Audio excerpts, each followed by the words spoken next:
তত্ত্বাবধায়ক ব্যবস্থাটা আছে এটা তুলনামূলকভাবে সবচেয়ে ভালো নির্বাচন পদ্ধতি। এই তত্ত্বাবধায়ক সরকারের মাধ্যমে নির্বাচন হলে আমরা একটা মোটামুটি নিরপেক্ষ নির্বাচন পাই, এবং সেই হিসাবে আমি এটাও বলি যে আমাদের দেশে এ পর্যন্ত স্বাধীনতার পর থেকে যত নির্বাচন হয়েছে তার মধ্যে সবচেয়ে ভালো নির্বাচন হয়েছে 1991, 1996, 2001 এবং 2008 সালে। এর মধ্যে কিছু কম বেশি আছে, কিন্তু তারপরও এই 4টা নির্বাচনটাকে আমি মোটামুটি গ্রহণযোগ্য বলে মনে করি। বাকি নির্বাচনগুলিকে আমার কাছে গ্রহণযোগ্য নির্বাচন মনে হয় না। 14, 18, 24 যেমন মনে হয় না, অথবা তার আগেও যে 88 অথবা 73 যে নির্বাচনগুলি হয়েছে সেগুলোকে আমার কাছে গ্রহণযোগ্য নির্বাচন মনে হয় না। আমার ধারণা অনেকেরই তাই ধারণা, এবং আমরা এভাবেই দেখেছি যে তত্ত্বাবধায়ক সরকারের আমলে আসলে জনরায়টা প্রতিফলিত হয়। সেই যে অতি ভালো যে নির্বাচন পদ্ধতি সেটাই সর্বোচ্চ আদালতের রায়ে এবার ফিরে এলো। কিন্তু ইন্টারেস্টিং বিষয় হলো এটা কিন্তু আমার আগামী নির্বাচনটা, মানে আগামী বছরের 2026-এর ফেব্রুয়ারিতে যে নির্বাচনটা হবে সেটা কিন্তু তত্ত্বাবধায়ক সরকারের অধীনে হবে না।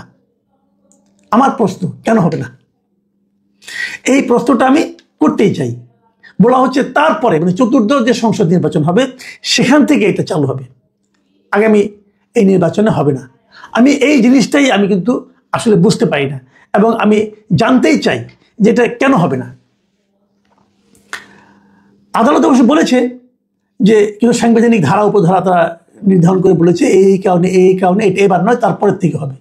বাট আমার প্রশ্নটা হলো সংবিধানে যে ধারাগুলো উল্লেখ করছে সেগুলো আমি আলোচনা করতে চাই না। আমি চাই না এই কারণে এগুলি জটিল বিষয়, হয়তো দেখে আমি পড়তে পারি, আপনারাও বুঝতে পারবেন, কোনো সমস্যা নাই। কিন্তু আমার কথা হলো কি, এই যে বর্তমান সরকারটা আছে তারা কি সংবিধানের সব ধারা মেনে চলে কি? চলে না। আমি তো নিজে বলি, যদিও সরকার নিজে দাবি করে তারা একটা সাংবিধানিক সরকার, কিন্তু আমি বলি এটা একটা জগা খিচুড়ি মার্কা সরকার। এই সরকার পুরো সংবিধান মেনে চলে না। সিম্পল অনেক উদাহরণ আছে, আমি একটা ছোট্ট উদাহরণ দিই। এই সংবিধানে, আমাদের আগের যে সংবিধান আছে সেই সংবিধানে এখনো বঙ্গবন্ধু শেখ মুজিবকে জাতির পিতা হিসেবে বলা আছে। এই সরকার সেটা মানে না। এই সংবিধানে বলা হয়েছে বঙ্গবন্ধুর ছবি আপনার অফিসের প্রত্যেকটা মন্ত্রী, তাদের যারা আছেন, সরকারি কর্মকর্তা আছেন, তাদের মাথার উপর সেই ছবিটা থাকতে হবে। আছে, রাখে না। তারা তো সেখান থেকে নামিয়েছেই। বিভিন্ন দূতাবাসে যে ছবিটা ওরা আছে ওইটাও নামাইছে, ওইটা তো নামাইছে প্রেসিডেন্টের ছবি বলতে তারা দূতাবাস থেকে নামাইছে। তো এটা সাংবিধানিক সরকার হয় কিভাবে? আমাদের সংবিধানে গণভোট বলতে কিছু নাই, কিন্তু অধ্যাদেশ জারি করা হয়েছে গণভোট হবে। যে অধ্যাদেশ কি ক্যাবিনেট, মানে গণভোটের জন্য এরকম অধ্যাদেশ ক্যাবিনেট বলতে পারে? রাষ্ট্রপতি স্বাক্ষর করতে পারে না তো। এই সংবিধান বিরোধী কাজ। কিন্তু আপনারা বলছেন যে সময়ের প্রয়োজনে এটা করতে হয়েছে, চাহিদার জন্য, জনগণের চাহিদা, জনচাহিদার জন্য এই সময় জনগণের এটা চাহিদা, ওই যেটা করতে হয়েছে। ওকে, আমি মেনে নিচ্ছি, আমার কোনো আপত্তি নাই, কিন্তু মেনে নিচ্ছি। তো যদি আপনার ওক্ষেত্রে জনগণের চাহিদা হয়, তত্ত্বাবধায়ক সরকার ব্যবস্থাটা এই নির্বাচন থেকে চালু করাটা সময়ের চাহিদা নয়, এটা আপনি কি করে বুঝলেন? আমি দায়িত্ব নিয়ে বলছি, প্রচন্ড আত্মবিশ্বাস থেকে বলছি। আপনি আজকে এই দেশে গণভোট করেন যে আগামী নির্বাচন তত্ত্বাবধায়ক সরকারের অধীনে হবে নাকি অন্তর্বর্তীকালীন সরকারের অধীনে হবে। যদি তত্ত্বাবধায়ক সরকারের অধীনে হওয়ার ব্যাপারটা জয়যুক্ত না হয় তখন আপনি আমার সঙ্গে কথা বলেন। আপনি নিশ্চিত জানেন তাই হবে। এই দেশের মানুষ অন্তর্বর্তী সরকার, বর্তমান যে অন্তর্বর্তী সরকার আছে ডক্টর ইউনূসের নেতৃত্বে, এবং ওনাদের উপদেষ্টা মণ্ডলী আছেন যারা, তাদের নাম ধাম কর্মকাণ্ড দেখার পর আমি নিশ্চিত এরা যদি বলে যে কবে বিদায় হতে হবে, ওরা কালকে বিদায় হন। এই হলো যে জনপ্রিয়তার অবস্থা। তারা আবার নির্বাচন করবেন। এরই মধ্যে কিন্তু অনেকগুলি ঘটনা ঘটেছে যে তত্ত্বাবধায়ক সরকারের একজন উপদেষ্টা তিনি ঘোষণা করেছেন তিনি নির্বাচন করবেন, এবং উনি এবং ওনার বন্ধু বান্ধব যে সমস্ত এলাকা থেকে নির্বাচন করবেন সেখানে তারা বাড়তি উনি ওনার মন্ত্রণালয় থেকে অনুদান দিচ্ছেন বিভিন্ন প্রতিষ্ঠানের জন্য। আবার উনি নির্বাচন করবেন, উনি এখনো উপদেষ্টা, এবং ওনার উপদেষ্টা থাকার ব্যাপারে কারো কোনো আপত্তি নাই এই সরকারের। এই সরকার কতটুকু নিরপেক্ষ থাকবে? আমরা তো একটা নিরপেক্ষ সরকারের অধীনে নির্বাচন চাই। আমি বিস্ময়ের সঙ্গে লক্ষ্য করি গত আপনার 15 বছর 14 বছর 15 বছর যে রাজনৈতিক দলগুলো তত্ত্বাবধায়ক সরকারের অধীনে নির্বাচনের জন্য আন্দোলন করেছে, বুকে রক্ত দিয়েছে যে দলগুলোর কর্মীরা, সমর্থকরা, সেই দলগুলো তত্ত্বাবধায়ক সরকারের বৈধতা উচ্চ আদালত কর্তৃক স্বীকৃত হওয়ার পরও তত্ত্বাবধায়ক সরকার চায় না। তারা এই দাবিটা তোলে না। কেন তোলে না?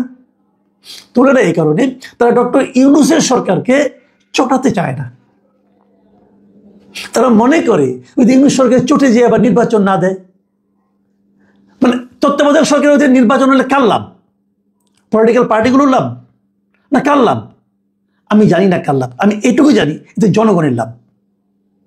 জনগণ তত্ত্বাবধায়ক সরকার চায়, তো জনগণ যেটা চায় তার জন্য জনগণকে আরো 5 বছর অপেক্ষা করতে বলছেন কেন আপনারা? আপনারা কিসের রাজনৈতিক দল রে ভাই? আমি বিএনপি অথবা আমি জামায়াতে ইসলামী অথবা এনসিপি অথবা গণ অধিকার পরিষদ, আমি সকল রাজনৈতিক নেতৃবৃন্দের কাছে প্রশ্ন করছি, আপনারা কিসের রাজনৈতিক দল? আপনারা কার জন্য রাজনীতি করেন? ভাব দেখে মনে হচ্ছে আপনারা এই অন্তর্বর্তীকালীন সরকারকে খুশি করার জন্য রাজনীতি করেন। ভাব দেখে মনে হচ্ছে আপনারা ডক্টর ইউনূসকে খুশি করার জন্য রাজনীতি করেন। আপনাদের রাজনীতি জনগণ কোথায়? আপনি জিজ্ঞাসা করেন, আপনি যে কোনো একজনের কাছে জিজ্ঞাসা করেন, ভাই আপনারা কি অন্তর্বর্তীকালীন সরকারের অধীনে নির্বাচন চান নাকি তত্ত্বাবধায়ক সরকারের অধীনে নির্বাচন চান? দেখেন আপনি কি জবাব পান। তাহলে তত্ত্বাবধায়ক সরকারের ব্যাপারে আপনারা দাবি তুলছেন না কেন? যদি দাবি না তুলেন, এরা তো আরাম পেয়ে গেছে, এরা আরো 3 মাস 4 মাস থাকবে মহানন্দে, কেন তুলছেন না? প্রিয় দর্শক, আপনাদেরকে ভাবতে হবে। আমি আপনাদেরকে রিকোয়েস্ট করছি, আপনারা ভাবুন যে যদি তত্ত্বাবধায়ক সরকারটাই সবচেয়ে ভালো পদ্ধতি হয়ে থাকে একটা নির্বাচন অনুষ্ঠানের জন্য, তাহলে আপনারা কি চান না আসন্ন নির্বাচনের সবচেয়ে ভালো পদ্ধতিতে হোক? চান না আপনারা? যদি চান তাহলে এটা কেন এখনই হবে না? কেন এর জন্য আমাকে 5 বছর অপেক্ষা করতে হবে? আমি তো মনে করি যে 5 বছর পর এটা নাও থাকতে পারে। যখন 2008-এ নির্বাচনটা হচ্ছিল, তখন যারা ভোট দিয়েছিলেন তারা কি কেউ চিন্তাও করেছিলেন যে 2014-তে তত্ত্বাবধায়ক সরকার থাকবে না? কেউ চিন্তা করেন নাই, কেউ থাকেনি তো। পরে আওয়ামী লীগ তো রাখেনি, আওয়ামী লীগের এত সংখ্যাগরিষ্ঠ ছিল তা রাখেনি, বাতিল করে দিয়েছে। আগামী যে বাতিল হয়ে যাবে না তার কি গ্যারান্টি আছে? আমি এখন পাচ্ছি আদালত বলছে এটাই লজিক্যাল, সবাই বলছে এটাই লজিক্যাল, কিন্তু তারা কেউই আবার এখন চায় না, আর 5 বছর পরে চায়। 5 বছর পরে আপনি থাকবেন না কে থাকবে তার কি গ্যারান্টি আছে? তখন যারা ক্ষমতায় আসবে তারা রাখবে কি রাখবে না কি গ্যারান্টি আছে? জনগণ এখন যেটা পেয়েছে 5 বছর পরে সেটা ভোগ করতে হবে, এটা কেমন কথা? যেমন আপনাকে একটা উপহার দেওয়া হলো, যেমন আপনাকে জামা উপহার দেওয়া হলো অথবা একটা পাঞ্জাবি উপহার দেওয়া হলো, দিয়ে বললো দিলাম বটে কিন্তু 5 বছর পরে পড়বা। কেন ভাইয়া? 5 বছর পরে নাও থাকতে পারি। আমি এখনই কেন সর্বোত্তমটা পড়বো না? আমি এখনই কেন সর্বোত্তম পদ্ধতিতে ভোট দেবো না? সংবিধানে নাই, সংবিধানে তো অনেক কিছুই নাই, আপনারা তো করছেন, এটাও করেন, এটাও করেন। আমি মনে করি এই বিষয়টাকে এই লজিক্যাল ভাবে, এইভাবে লজিক দিয়ে যুক্তি দিয়ে ওই সংবিধানে দোহাই দিবেন না। দোহাই দিবেন না কেউ নাই, যদি দোহাই দেন তাহলে আপনাদেরকে আমি দোহাই দেবো, তাহলে আপনি গণভোট করতে পারবেন না। গণভোট সংবিধানে নাই, করতে পারবেন না। করছেন কেন? ডক্টর ইউনূসকে খুশি করার জন্য নাকি বলেন? মাথার পেছন থেকে বঙ্গবন্ধুর ছবি নামাইছেন কেন?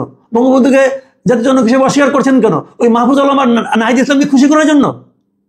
বলেন, আপনাদের সংবিধানটাকে বাতিল করেন না, স্থগিত করেন। যদি আপনার সংবিধানটাকে স্থগিত করতেন আমার কোনো আপত্তি ছিল না, আমি কিন্তু এগুলো ধরতাম না। আমার বক্তব্যটা হলো যেটাকে আপনি স্বীকার করছেন সেটাকে আপনি মানছেন না কেন? আমি কিন্তু এই জায়গাটা ধরছি। আর যদি এইটাই যদি পদ্ধতি হয় যে ভালোর জন্য ওই বইটা ওই সংবিধানটা অনেক ফল্টি, অনেক ঝামেলা আছে, ও সব আমরা মানবো না, যদি এটাই আপনি বলেন তাহলে দুটো অপশন ছিল। একটা অপশন হলো এই সংবিধানটা আপনারা স্থগিত করতেন, যেরকম নাকি প্রতিবার সামরিক শাসক এসে স্থগিত করে দেয়, সেটা করতেন, কোনো আপত্তি ছিল না আমার। কিন্তু ওটা স্থগিত করবেন না, রাখবেন কিন্তু মানবেন না, তা হয় না। আর যদি কিছু কিছু মানেন কিছু কিছু না মানেন, তাহলে এক্ষেত্রে এই তত্ত্বাবধায়ক সরকারের ক্ষেত্রে কেন মানার অজুহাত দিচ্ছেন?